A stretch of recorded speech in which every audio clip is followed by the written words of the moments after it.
And again God the Almighty gave me the glad tidings by saying, I will cause you to die, and then raise you to myself, but your true followers and devotees will always excel those who rejected you till the day of judgment.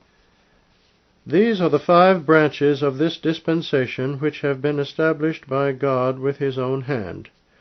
A person with a superficial perception might consider the writing and printing of books to be the only important project of this dispensation. He would consider the other branches as unimportant and worthless, but in the sight of God, all these branches are obligatory. The great reform which God intends to initiate cannot be accomplished without the coordination of these 5 branches. However, the success of the project is entirely dependent upon the extraordinary support and singular blessing of God. He alone is sufficient for its triumphant completion. It is His heartening promises which grant tranquility and respite, but it is also under His instructions and incentive that the attention of the Muslims is invited toward monetary assistance. This appeal is in keeping with the practice of all the earlier prophets of God, who appealed for such assistance from their followers in times of distress. It is solely for this purpose that I launch this appeal. It is quite obvious that for the successful implementation of all the 5 wings of this heavenly scheme, considerable help is required from the collective body of Muslims. Take, for example, the field of publication alone. Visualize how much preparedness is required and what sacrifices, financial or otherwise, are warranted. This alone will make the reader realize the massiveness of this task. If we assume the responsibility of a program for the extensive distribution of books, what would be the financial requirements for the successful implementation of such a task? If the publication and distribution of books is our only goal, then we should ensure that our religious publications, which are bejeweled with works of research and thorough investigation, and capable of attracting seekers after truth, reach all those who are in the grip of life-threatening diseases and are at the brink of spiritual dissolution as a result of false teachings. We should be able to see every seeker of truth with our literature in his hands. This goal cannot be properly achieved if our publications are entirely conditional on the outcome of sales. In fact, such worldly concerns of directly linking our publication endeavor with that of sales is in itself futile and highly objectionable. If we bind ourselves to this policy, we cannot publish our books on any large scale, nor make them available to reach a sufficiently large number of readers within a reasonable time. It is a fact that the free dispatch of 100,000 books to all faraway countries could be accomplished in just a matter of 20 days. The books could thus reach people of all shades of opinion and all those in search of true faith. Perhaps such an excellent endeavor could not be accomplished in 20 years if we had placed a price tag on our books. This way the books will have to be stacked away while we await possible buyers, who may or may not turn up. It is likely that during this long wait we may pass away from the world, leaving our books stored in cartons. So the method of merely relying on sales for the circulation of our books is very narrow. Such a method will severely impede the wide circulation of our books, ruin our real objective, and a task of a 2-year period will be extended to centuries. Among the Muslims, no affluent philanthropist has as yet come forward to defray the expenses on our new publications and make them available for free distribution. The Muslims do not have a book society similar to the Christian mission which could lend support in this field. Footnote number 4. Short. It is said that the British Foreign Bible Society, since its inception 21 years ago, has printed and circulated over the entire world more than 70 million books in support of the Christian religion. Affluent yet indolent Muslims of today should solemnly contemplate on these figures with a feeling of shame.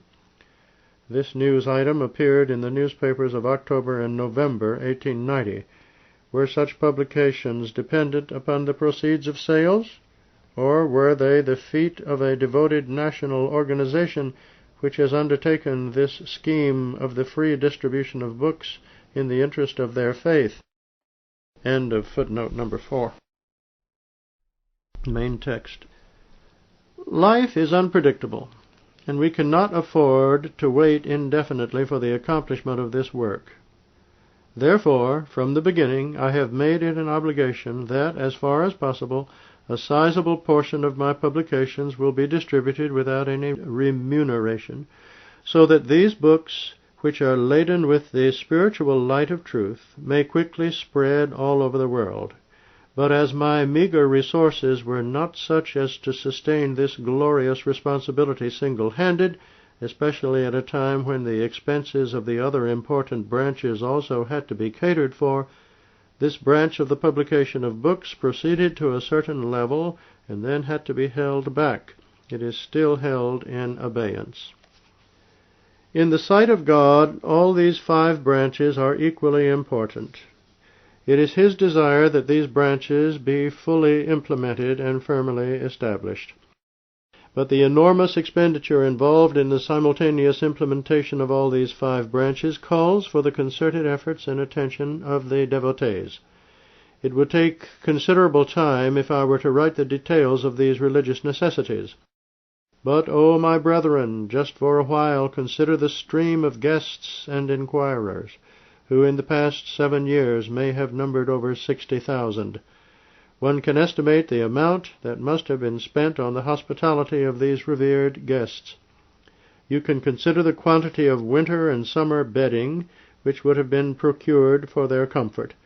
Nevertheless, the prudent would be amazed at how the reception and hospitality of such a large number of guests became feasible, and under which circumstances such an immense service is being continued.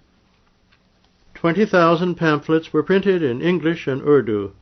Then over 12,000 of these were mailed by registered post to all antagonist leaders. There was not a single Christian clergyman in India who was not sent these leaflets by registered post. These leaflets were also sent to Europe and America by registered post, so as to leave no pretext of unawareness.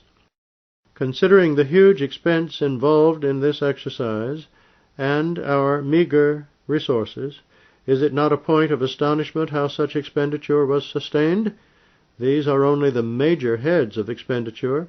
If the monthly expenditure on postage of correspondence alone is scrutinized, it will be found to be so huge that there is apparently no means to support it. Then there are those who, after taking the oath of allegiance, would like to stay in my company on the pattern of the Ashab-us-Sufa of the era of the Holy Prophet, peace be upon him. For their sustenance also my eyes are hinged toward the heavens. I am sure that the omnipotent God will Himself devise certain means for the continuation of all of these 5 branches, since the very inception of this dispensation has been His own distinctive scheme. I was just obliged to keep the populace informed of these issues. I have heard that some people who are unaware of the facts propagate this accusation against me, although I had received in advance the price of the books and an additional contribution of rupees 3,000. Yet I failed to publish the whole series of my book Ahmadiyya as promised. In response to this, let me first update my accusers and declare that the total amount collected from the public was not rupees 3,000, but in addition to this sum there was a further amount received which totaled nearly rupees 10,000. This amount was paid neither for the publication of the book nor as the cost of the book. Rather, this was either a donation by some who requested prayers, or by others who rendered this service out of sheer love. Accordingly, the money was spent from time to time for the current and contingent expenses of sustaining this divine project. Thus, no funds were available after fulfilling the obligations of other notable branches to continue with the publication of this book. It was his noble wisdom that caused a delay in the task of publication of this book, because in this period I was granted insight into certain intricacies and absolute truths. It also afforded my opponents the opportunity to fully vent their animosity toward me. Now that God is again inclined toward the completion of the remaining portion of the publication project, He has directed my attention toward the writing of this article, so I now perceive a burning desire to complete my writing and publishing project. A sizable portion of Brachin is ready for printing. If this book is printed, it could be delivered to all buyers and those on the complimentary list.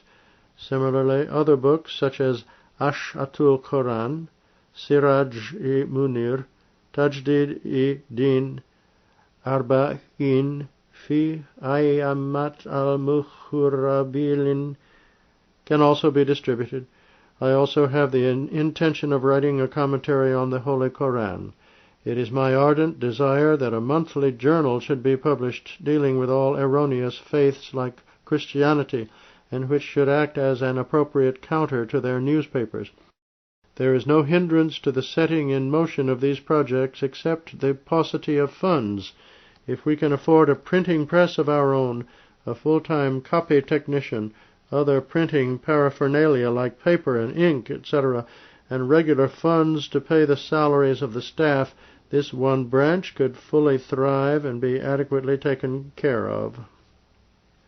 Alas, O India, can't you produce even a single resolute and affluent person who, if not all, could at least be capable of shouldering the financial responsibility of this single branch? Author's emphasis.